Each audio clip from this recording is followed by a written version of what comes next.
So my name is Roger Keil. I welcome you also, not because I have anything to do with this wonderful center, but because I am the principal investigator of the project from which this all comes, and where this, I hope, all goes. Let me say my warmest thank you to the hosts of this workshop and of the summer school and the people that Sigun introduced here. The whole team, but in particular Sigun, who also took it upon herself a month ago to come to Toronto on short notice to plan this with us and to spend a few days with us. And I think it was very helpful because we sorted out a lot of things. Dieter Rink, who was flooded with emails by us and responded at all times, and everybody who helped us on the ground here with this. And I have to say, there's one thing that is very specific and special about this relationship between us at York University, even before the City Institute was founded, between environmental studies at York and the center here. It was a long-standing relationship. Doug Young and I held a workshop right here in the room next door in 2004, which began this relationship. And that grew into a special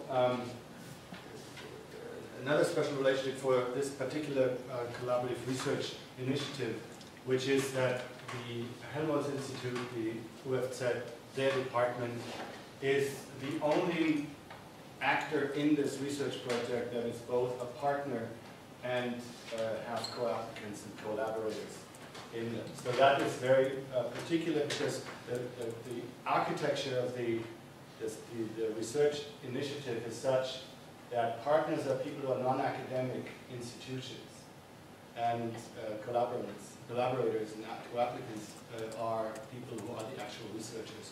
And that comes together here. So in some ways, this is an axis of good between Canada and Germany, which doesn't exist anywhere else in the project. And I want to point that out because I think so far we've done well using that axis in a good way to the utmost. I'm not a religious person at all, but I do believe in, collective rituals of sorts. So, because we have so many guests who have never heard this, others have heard some of this before, I'm just quickly going to I'm taking about 5 to 10 minutes to do this, that we're all on the same page in terms of what it is that we're trying to do. Now, I've already had a fantastic discussion with Ludek Sikola, who's right over here, who joined us with his group of people who are not formally part of the project, but they joined us for the workshop today from Charles University in Prague. Ludek and I have been, over the years, been talking a number of times about a number of issues related to this, but this morning on the streetcar, we had a vivid discussion about the terminology of suburbs and suburbia. And I want to take that as the opening for why I think, for now, we're sticking with this terminology of the suburbs, even though I know for a fact, because I've had these conversations, not just with Ludek, with others too, that people will say, no, this is not a suburb. Why do you call this a suburb? I'll try to make the case that for now, we're sticking with the terminology of suburbia. And here are a few pointers why that might be. So, this is the world in 2011. That's the urban world in 2011. And you can see that now around the world there is a span of urban settlement, which is faint because the light won't show it, but you get the idea. The interesting thing about that is that these maps have been around for the last 20 years. The interesting thing about this now is that it's pervasive not only in North America and Europe, where you have large globs of light, but it's now also around the world that you see there's a band of urbanization, and there are various bands of urbanization, and statistically we know that more than 50% of people live in urban centers now. The very premise of this project, Global Suburbanisms, is that over the 21st century, this process is going to continue, but as it continues, the majority of the people who we think are living in urban centers are actually living in what we would call suburbs. So the existing people, the populations in those places are already, I would argue, in many places, majority suburban. But in the 21st century, this process will continue to accelerate, and most everybody who is now being added to the urban population will be actually suburban population. That's the premise of this entire enterprise we're trying to steer. In most cases, when people hear the word suburb and suburbanization, and I also spoke with Ludek this morning about the fact that we're actually not talking about suburbs. We're talking about suburbanization, and we're talking about suburbanism. So we're not talking about a thing called the suburb. But when people hear those two syllables, suburb, most of them will think of a place like this, which is Los Angeles. That's the idea that not only for North Americans, but around the world, people would get that into their mind. And that has something to do with the fact that we all watch the same TV shows, for example, around the world. But that is what people think of. But this is one form of suburbanization, and that is clearly often in the literature taken as the form of reference. That's what everybody makes reference to. And as you know, the LA School has been telling us for the last 20 years, wherever cities grow in America these days, they grow like Los Angeles. They don't grow like New York City. So we know that. But that's a different story. We are extending this to other forms of suburbanization. So we take the squatter settlements, this is Cape Town of the south. We take those kinds of urban suburban extensions. This is Shanghai or Singapore, or this I took in Ludek's home country. In the eastern extension of eastern cities, I'm very careful now not to say the suburbs of eastern cities, but we're talking about the spatial expansion of all kinds. We're talking about all that as suburbanization, and I have reasons why we're doing this. We're doing this because suburbanization is a global phenomenon, but it's locally articulated with particular processes. And the diversity in the form that this expansion takes is reflected in and contributes to the diversity of concepts that we're using to actually talk about it.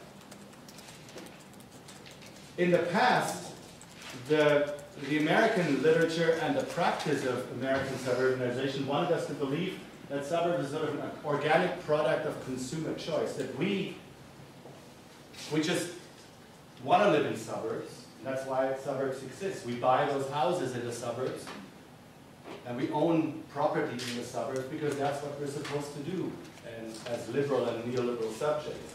But we think that suburbs are a product of planned and regulated interactions of public and private actors. So the suburbanization process is all part of that.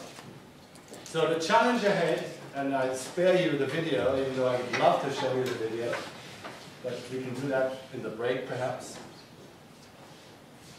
The challenge is this. Let's take a drive through the sprawl, through these towns they built to change. And what we're interested in this project is to what degree this process of change in these towns that were built, which is we never look at. And the other great line from this song, which is by the Arcade Fire, is, here are the houses built in the 70s that are now bound to fall, or something like that.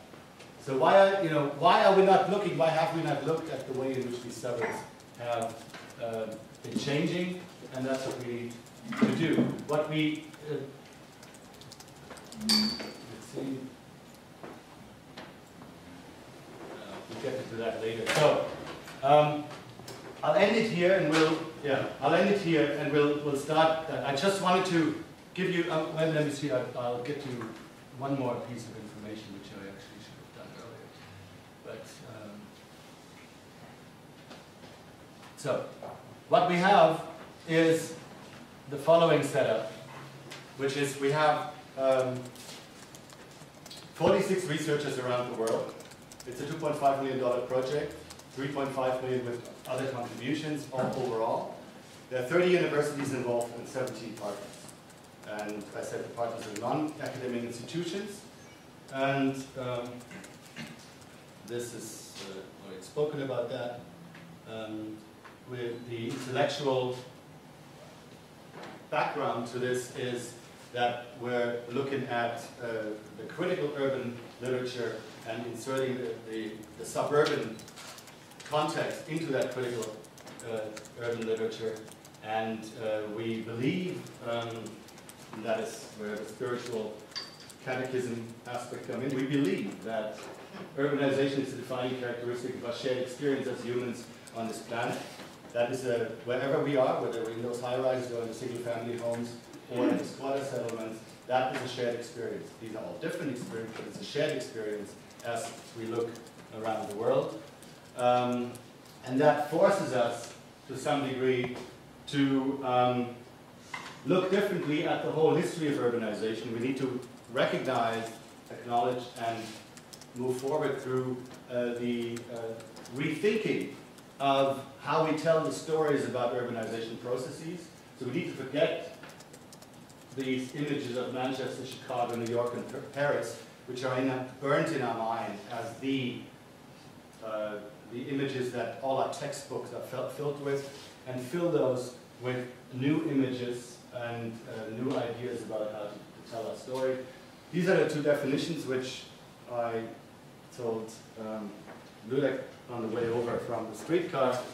Suburbanization, for this project, and that is just one possible definition, is defined as a combination of an increase in non-central city population and economic activity, as well as suburban spatial expansion.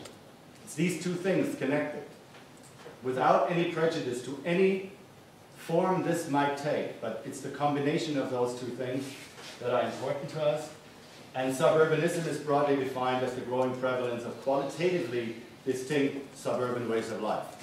And what these suburban ways of life might be, that's not subject of this particular workshop, but it's something that many colleagues of those 46 that are helping us are going to look at over the next few years. And again, that's not a thing, it's also a process. I'll leave it here.